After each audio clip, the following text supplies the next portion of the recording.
नमो तस्स भगवतो अरहतो सम्मा सम्बुद्दस्स।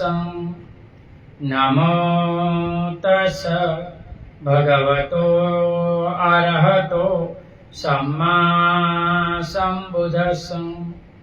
नमो तस्स भगवतो अरहतो सम्मा सम्बुद्दस्स।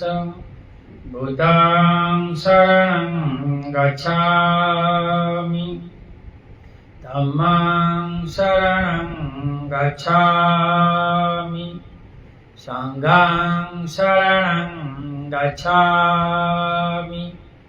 द्वितीयंपि तृतीयंपि बुद्धं शरणं गच्छामि, धम्मं शरणं गच्छामि, संघं शरणं गच्छामि।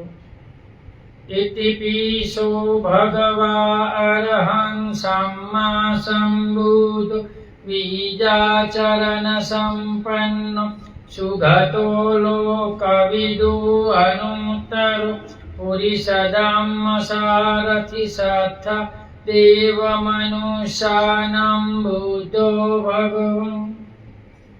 स्वाखातो भगवता धम्म संदीठिको अकालिको एहिपस्सिको औपनायिको पच्छतं वेदितवो युतुम्। सुपटिपन्नो भगवतो सावकसङ्घो उजुपटिपन्नो भगवतो सावकसङ्घो न्यायपटिपन्नो भगवतो सावकसङ्घो सामितिपटिपन्नो भगवतो सावकसङ्घो। यदिदं चत्वारि पुरुषयुगानि अष्टपुरुषपूगला एष भगवतो सावकसङ्घ। आहुणेयो पाहुणेयो दक्षिणीयो अंजलिकरणीयो अनुत्तरं पुयं खेतं लोकसं। साधु साधु साधु।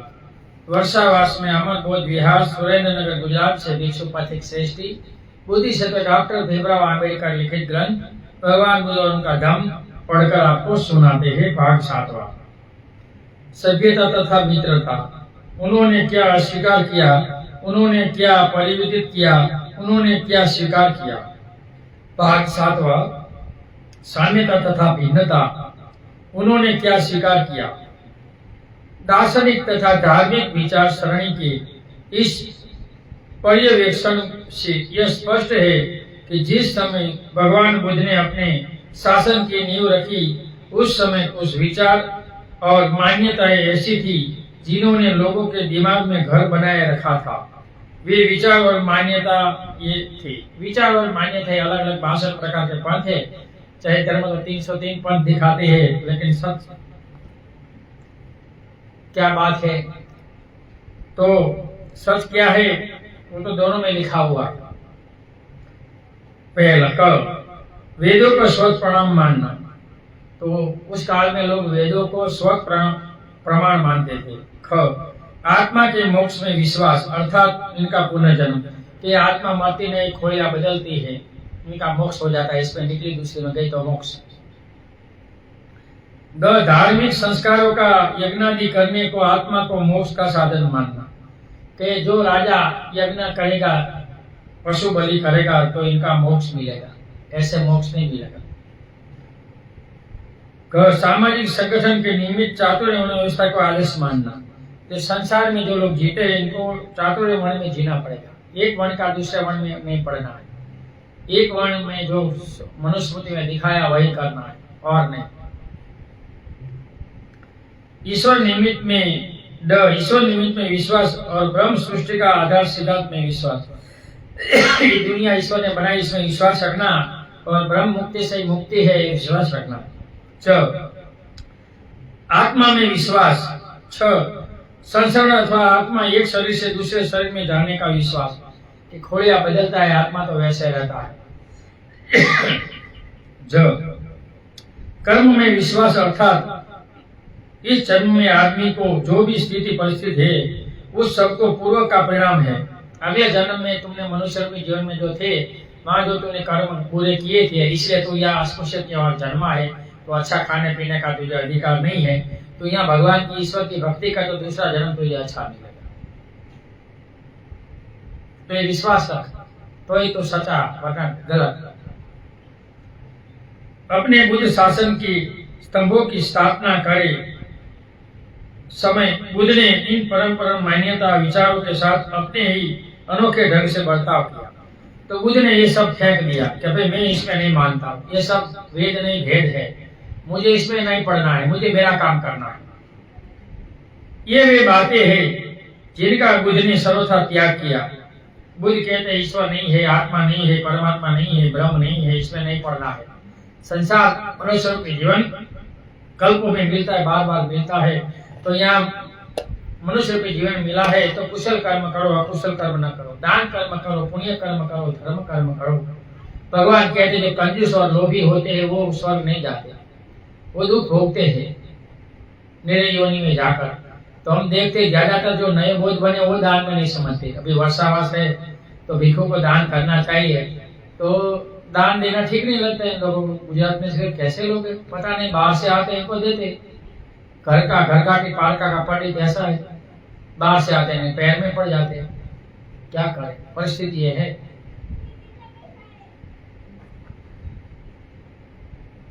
मैं कहां से आया हूं, किधर से आया हूं, मैं क्या हूं, इस प्रकार के व्यर्थ के मानसिक संकल्प विलप उठाते रहने की बुद्ध ने निंदा की। बाबा साहब तो कहते विकृत माइंड के मनुष्य है जो ऐसा सोचते हैं मैं कौन हूँ, कहाँ से आया हूँ, क्या हूँ। विकृत माइंड के इंसान ये सब में पढ़ते हैं, इसमें हमें नहीं पढ़ना है। उन्होंने आत्मा के बारे में सभी मान्यताओं का त्याग किया। उन्होंने आत्मा को न शरीर ही माना, न वेदना ही माना, न संज्ञा ही माना, न संस्कार ही माना और न विज्ञान माना। वो आत्मा की लप में नहीं पड़े, मौन हो गए। हमें हमारा दिखाना, हमें हमारी लिट्टी लंबी करनी है, दूसरे के लिट्टी के घुसने में नहीं समय बर्बाद करना है। हमारी लिट्टी बड़ी कर, दूसरा क्या करता है छोड़ दो। कुछ धार्मिक उपदेशकों द्वारा प्रतापित सभी उच्छेदवादी मतों का तिरस्कार किया। जो 6 अलग अलग मत थे तो आकर पूछते थे तो इनका जवाब नहीं देता, मेरी सुनो, ये जाने दो इनका क्या है। अगर तुझे तेरा कल्याण करना है तो मेरी बात सुन, मेरी बात मान, तेरा कल्याण होगा। उन्होंने उच्छेदवादियों के मत का त्याग किया। खाओ पियो मजा करो, कोई कुछ करने वाला नहीं है, ये बात उच्छेदवाद। उन्होंने इस बात को मान्य नहीं ठहराया कि विश्व के विकास का आरंभ किसी के ज्ञान से बंधा हुआ है। उन्होंने इस सिद्धांत का खंडन किया कि ईश्वर ने इंसान का निर्माण किया है अथवा यह किसी ब्रह्म के शरीर का अंश है। ये ईश्वर ने अपने अंश में ये सब बनाया है। अभी भी ये सब पुराण ग्रंथों में लिखा है कि मुंह से पैदा हुआ, जान से पैदा हुआ, बाहु से पैदा हुआ और पैर से पैदा हुआ। तो महिला कहां से पैदा हुई वो नहीं दिखाया, पुरुष पैदा हुआ वो दिखाया।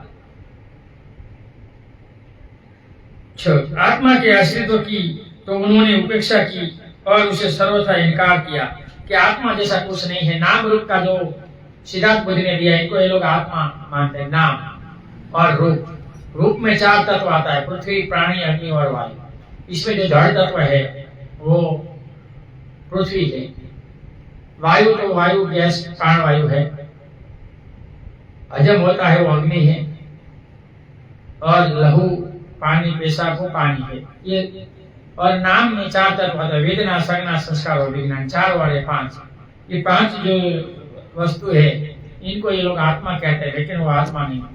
इसमें 4 भौतिक तत्व और 4 आध्यात्मिक तत्व, टोटल हुआ 5 तत्व। एक भौतिक तत्व और 4 अभौतिक तत्व से मिलकर एक काया बनी है, नाम रूप की काया है। यहाँ पहला खत्म होता है, 7वां भाग का पहला। दूसरा, उन्होंने क्या परिवर्तित किया। तो पहले अस्वीकार क्या किया बुद्ध ने? ईश्वर का अस्वीकार किया, आत्मा का अस्वीकार किया, ब्रह्म का अस्वीकार किया। ये जगत चलाने वाला कोई इनका अस्वीकार किया, कहाँ से आया, कहाँ जाना है, सब मिथ्या बातें है। वो सब बातों का बुद्ध ने विरोध किया। ये कुंडली कुंडली से कुछ होने वाला नहीं, बहुत बोलते कुंडली आसक्तियां नहीं है, ये गलत है सब, इसमें कुछ इंसान का भला होने वाला नहीं। वो सब बातें बुद्ध ने टैंड की। तो बुद्ध ने परिवर्तन किया, उन्होंने कार्य कारण के महान नियम के अपनी शाखाओं प्रशाखाओं में स्वीकार किया। एक भवा हेतु भवा तथो तथागत है कि भगवान बुद्ध कहते हैं कि कार्य कारण और परिणाम, ये संसार जो चलता है पहले से कुछ था, इनमें से कुछ बना और कुछ नष्ट होगा। कार्य कारण और परिणाम का जगत है, इनको बनाने वाला कोई है नहीं। इसलिए बुद्ध कहते हैं ईश्वर आत्मा परमात्मा ब्रह्म कुछ नहीं है, ये सब भ्रम है।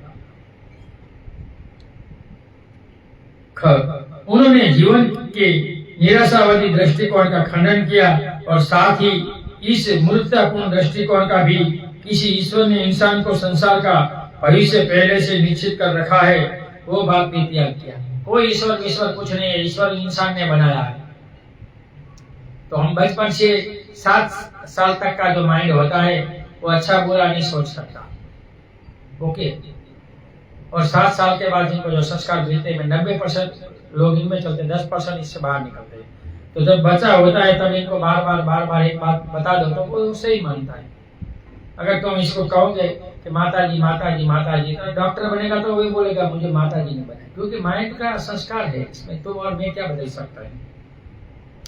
तो इसलिए ये ईश्वर का सिद्धांत बुद्ध ने अस्वीकार किया कि ईश्वर जैसा दुनिया में कोई नहीं।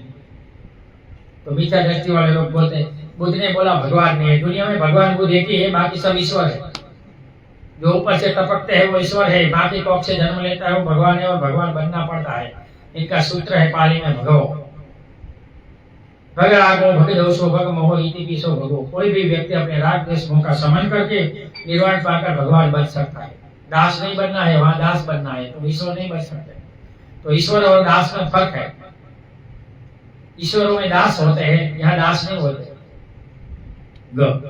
उन्होंने इस सिद्धांत को भी अस्वीकार किया कि किसी पूर्व जन्म में किए गए किन्हीं कार्यों में कुछ ऐसे सामर्थ्य है कि वे दुख और कष्ट का कारण होते हैं और उनके रहते इस जन्म में कर्म कुछ नहीं कर सकते, वे सभी बेकार हैं।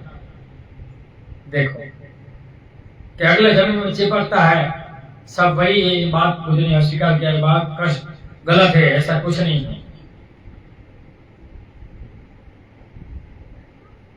इस जन्म का ही कर्म भोगना होता है, बुद्ध ऐसा कहता है। वो लोग बोलते हैं ये नहीं, ये अगले में जाता है। उन्होंने कर्म के इस निराशावादी दृष्टिकोण का त्याग किया। उन्होंने पुराने कर्मवाद के स्थान पर एक बहुत ही अधिक वैज्ञानिक कर्मवाद की स्थापना की। एक प्रकार से बोतल तो पुरानी थी किंतु भीतर की सूरा नहीं थी। पुरानी बोतल में कर्म नाम आना था, पर नया सिद्धांत दिया कि 8 प्रकार के कर्म का प्रभाव होता है। कर्म कोई कर्म दायदो कर्म योनि यम कम करिष्यामि कल्याण व पाप वार्तास्तय। कर्म तेरा बंधु, कर्म तू है, तू ही अपने कर्म को धो सकता है, तू ही मुक्त है, तुझे कोई मुक्त नहीं करा सकता। तो वहां ईश्वर सब कराता है, तुम तो कठपुतली हो। ईश्वर की भक्ति करो, ईश्वर के लिए सब कर देगा बोलने में। लेकिन कोई ऐसे वापस आया ऐसा हमने देखा नहीं, ना ईश्वर देखा नहीं, इनके भगत को देखा। संसरण अर्थात आत्मा के शरीर से निकलकर दूसरे में जाने की बात स्थान पर संसर्ग के रहित पुनर्जन्म का सिद्धांत को स्वीकार किया कि ये ईश्वर से आत्मा निकल दूसरे में जाता है। वो पुनर्जन्म बुद्ध ने स्वीकार नहीं किया। बुद्ध ने पुनर्जन्म स्वीकार किया, लेकिन कैसा?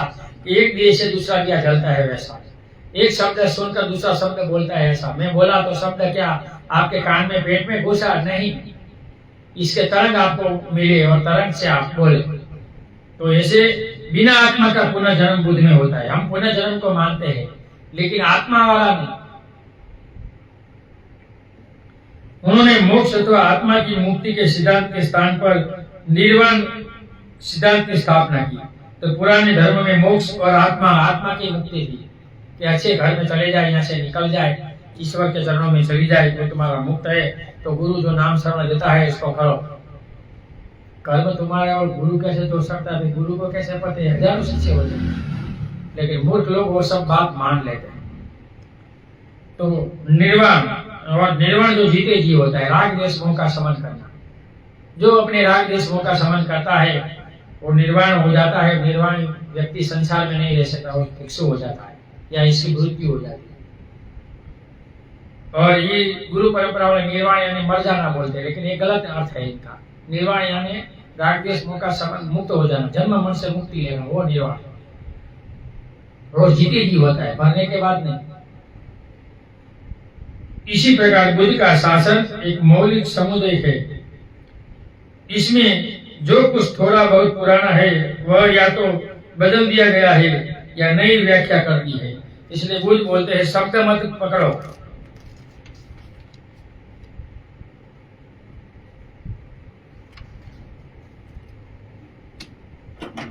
क्या बोलते हैं बुद्ध? शब्द मत पकड़ो, शब्दों की व्याख्या की। बुद्ध ने शब्दों को फेंक नहीं दिया है, इनकी व्याख्या बताई है लोगों से।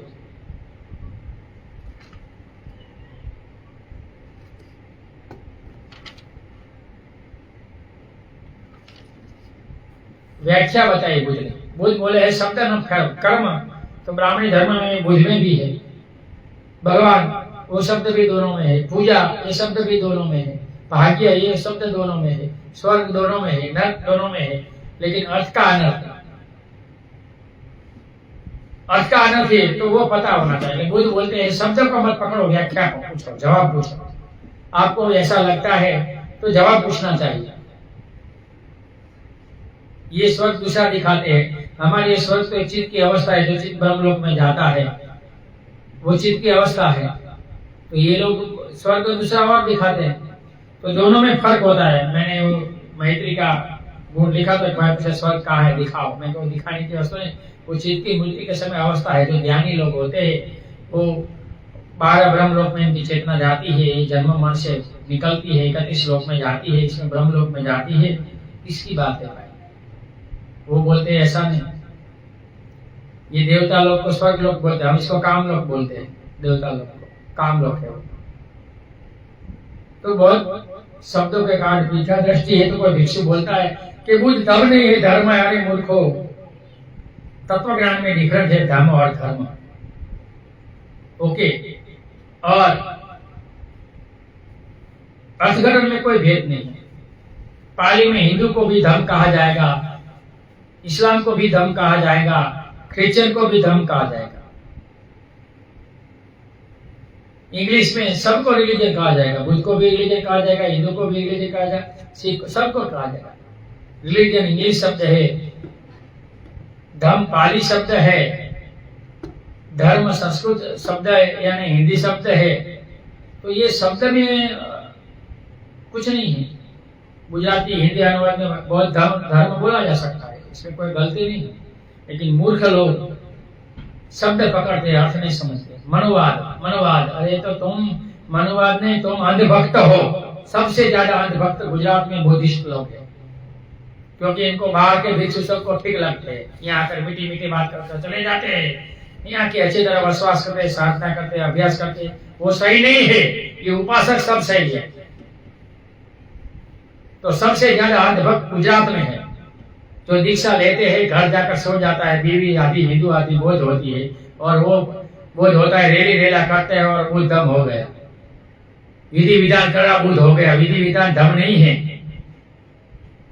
विधि विधान का प्रचार होता है। क्या वो धम का प्रचार है? मूर्ख हो, ये धम का प्रचार नहीं है। धम्म देशना धर्म का प्रचार है। इसलिए अमावस्या, पूर्णिमा, अष्टमी, संडे को अच्छे विद्वान भिक्षु को बुलाकर धम्म देशना रखनी चाहिए। त्रिपिटक के आधार पर जो बुद्धा ने धर्म का विकास किया है, इनके आधार पर बहुत से भिक्षु भी मिथ्या दृष्टि वाले, हम बाबा साहब के भिक्षु हम बुद्ध धर्म का ही समझाएगा। अरे मूर्ख, ये कहाँ से बाबा साहब ने लाया? वो पीछे पढ़, इनके बाद समझ। ऐसे बोलने से कुछ नहीं होगा। इस देश में बाबा साहब के नाम पर अंधभक्ति शुरू होगी। सबसे ज्यादा अंधभक्ति है। रेली रेला से धर्म का प्रचार हो जाएगा, कुछ होने वाला नहीं है। धर्म का विकास जो बुद्धा ने कहा वो होना चाहिए। तो बिहार में दीक्षा कार्यक्रम होना चाहिए, बिहार में सामने शिविर होनी चाहिए, बाल सामने शिविर होनी चाहिए। पूर्णिमा और कार्तिक पूर्णिमा का संविधान होना चाहिए, ये सब कार्यक्रम विहार, इसको विहार कहा जाता है। बाकी तो जमीन रोकने के लिए बनाया हुआ एक प्राइवेट संस्थाएं है, 140 संस्थाएं गुजरात में है। मैं इसको विहार नहीं कहता, इसमें से 4-5 विहार है जहाँ भिक्षु को रहने का सुविधा मिलता है, वो विहार है। बाकी तो प्राइवेट प्रॉपर्टी है। राजकोट में 3-4 प्रॉपर्टी में वो नाम बनाया था, ये इसकी प्रॉपर्टी, इसकी प्रॉपर्टी, इसकी प्रॉपर्टी। 140 बुद्धिवार गुजरात में बोले जाते हैं, कहाँ भिक्षु को रहने नहीं देते। क्यों भाई? क्योंकि इनकी प्रॉपर्टी उपासकों की, इसलिए है।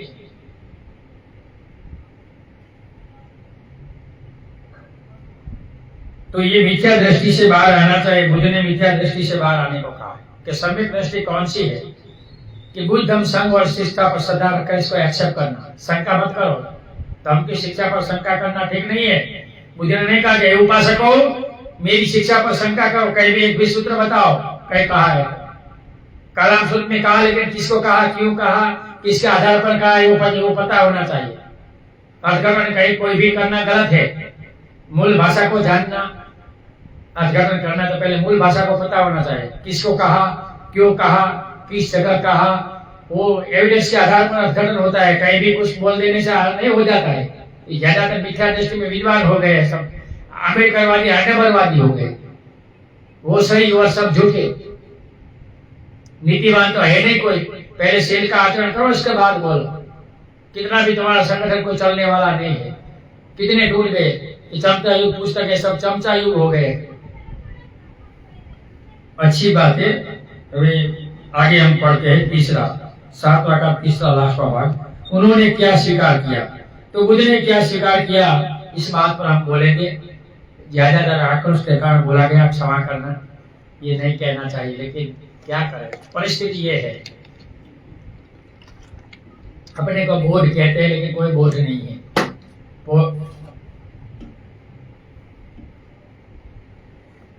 बोध की जिम्मेदारी होती है कि जो माता पिता का और धर्मगुरु की जिम्मेदारी होती है। अभी तक इंडिया या गुजरात में कोई मॉनेस्ट्री या स्कूल नहीं बनी।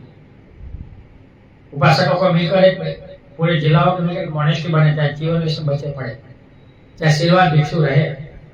एक जगह भिक्षु रहेगा, सिलवार बढ़ेगा, नीति नियम बढ़ेगा और धर्म आगे बढ़ेगा। लेकिन ये तो कोई को करना नहीं है। सब उपासक मनुवादी है, इसलिए ये हो रहा है। राज के प्रेत लोग, अपने को बड़ा होना है, मैं बोलूं भिक्षु बैठा है, वो भिक्षु सही है, बोले वो सही नहीं है, मैं किसी को बोलने नहीं देता, मुझे नहीं बोले। सबको पता है कि श्रीलंका, थाईलैंड, बांग्लादेश 3 कंट्री में वसावास करके आया हूँ, पढ़कर आया हूँ, मेरे पास सर्टिफिकेट है। सामने शिविर, विपश्यना शिविर और शरण गमन शिविर, शुद्ध प्रवचन सब ले सकता हूँ, लेकिन दम नहीं चाहिए। ये इनको तो सिर्फ दिखावा चाहिए, जय भीम हो जाओ, बस दुआ कुछ नहीं। अमेरिका को भी बदनाम किया इन लोगों ने, एक महान व्यक्ति को। उनकी शिक्षा की पहली विशेषता थी कि मन को सभी चीजों का केंद्र बिंदु स्वीकार किया गया था। बुद्ध ने मन को स्वीकार किया, इसलिए पहला सूत्र मनोपकंबा धम्मा मनोश्रेष्ठा मनोमया मंचासी भास्ति वा करोति वा ततो सुख उपपाय। बुद्ध कहते हैं जो भी कार्य पहले मन में घटता है, इसके बाद होता है। इसलिए इंसान शरीर और मन का बना हुआ है। तो शरीर को भौतिक सुख चाहिए और मन को धर्म चाहिए, लेकिन बोधों को भौतिक सुख चाहिए, धर्म नहीं चाहिए। आप बताओ कितने धर्म का आचरण करने वाले, उपोषण आचरण करने वाले कितने दिखाओ मुझे? मैंने अभी तक नहीं देखा। मैंने वो शील वगैरह बनते पथिक में रखा है, स्टोरी वगैरह मैं देखता हूँ कितनी लायकात है, कौन सुनते।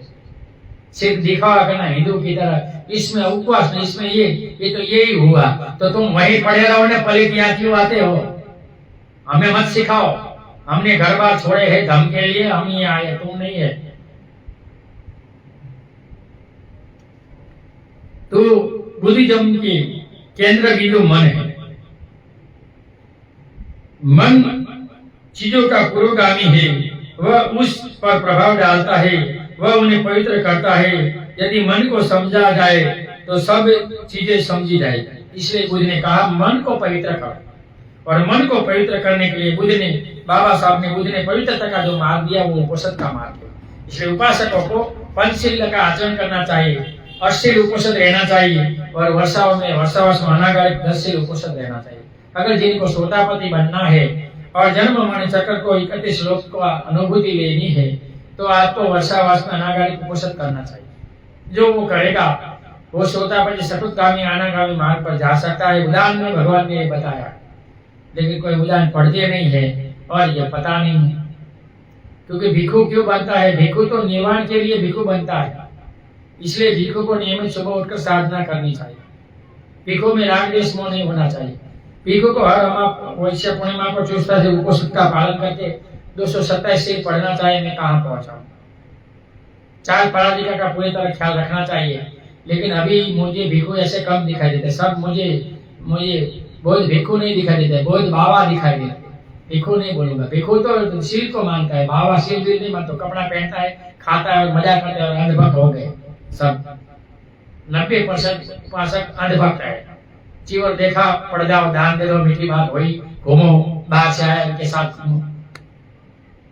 शील नहीं देखना है, खुद को शील पालन नहीं करना है।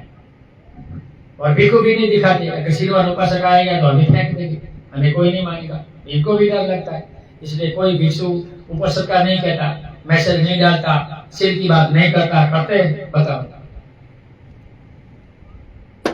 एक भिक्षु तो श्रेष्ठ जीवन की बात करता है, तो श्रेष्ठ जीवन तो शीलों से होता है। एक शील नहीं पाता और श्रेष्ठ जीवन की बात करते हैं। सिर्फ बात करना है तो मनोवाद हुआ ना। तो तुम्हारे में और इसमें फर्क क्या है?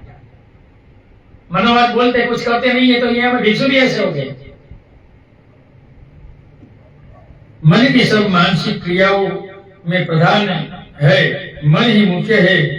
मन उन चैतसिक क्रियाओं की ही उपज है। क्या कहा कि चैतसिक जो क्रियाओं होती है वो उपज मन है। इसलिए सबसे पहली बात मन की संस्कृति को साधना। इसलिए बुद्ध को मन को साधा, ध्यान साधना किया और वो पाया। तो बुद्धों को भी विपश्यना ध्यान साधना करनी चाहिए। मैं गुजरात में देखता हूँ कि बोलते हैं विपश्यना आरएसएस चलाता है। अरे जिनको जरूरत वो चलाएगा, तू जाने साल में एक बार तो जा, लेकिन कुछ करना नहीं है, सिर्फ रेला रेला करना है। ये अहमदाबाद में दर रेला निकलता है, तो ये रेला करने से कोई दम बढ़ने वाला नहीं है। वीडियो करने जाते हैं, इससे दम बढ़ने वाला नहीं है। दम बढ़ाना है तो प्रशिक्षण लो, प्रवचन रखो। अमावस्या पूर्णिमा को विहार में, अहमदाबाद में कुछ लोग एक खुली सरकारी मूर्ति में इकट्ठे होते हैं, कोई विहार में नहीं। ये बड़ा दोष है। खुली मूर्तियों में कुछ नहीं होना चाहिए, विहार में होना चाहिए। लेकिन वो थोड़े बोध है, बोध होंगे तो करेंगे ना, वो तो दिखावे वाले हैं। और लोगों को वो पैसे वाले हैं, इसलिए अच्छे लगते हैं। बूढ़े हो गए, निवृत्त हो गए, पैसे से अपना काम करते।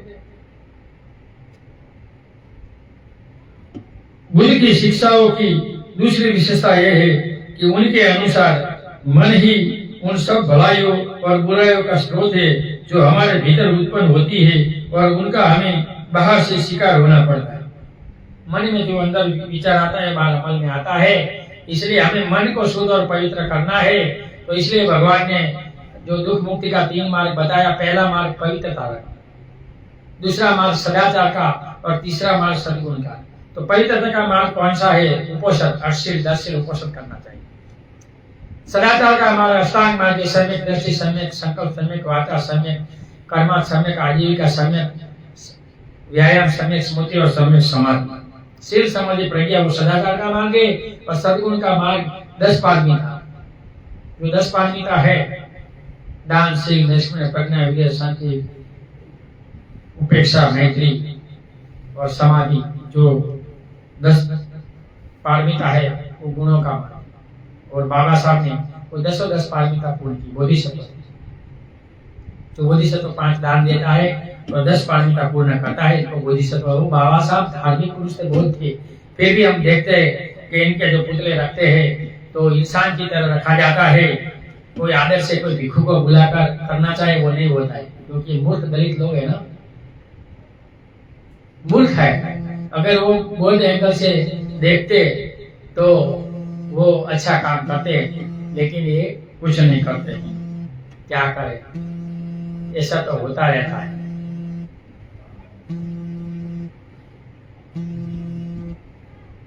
जो कुछ भी बुराई है, जिनका बुराई से संबंध है, जो बुराई से समन्वित है, वह सब मन की ही उपज है। क्या बोलते हैं?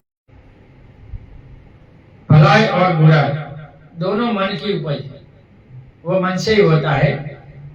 अच्छाई भी मन से है, बुराई भी मन से है। इसलिए बुद्ध ने कहा मनुष्य रूपी जीवन कल्पों में मिलता है, बार बार नहीं मिलता। इसलिए कुशल कर्म करो, अकुशल कर्म न करो। जो कुछ भी भलाई है, जिनका भलाई से संबंध है, जो भलाई से संबंधित है, वह सब मन की ही उपज है।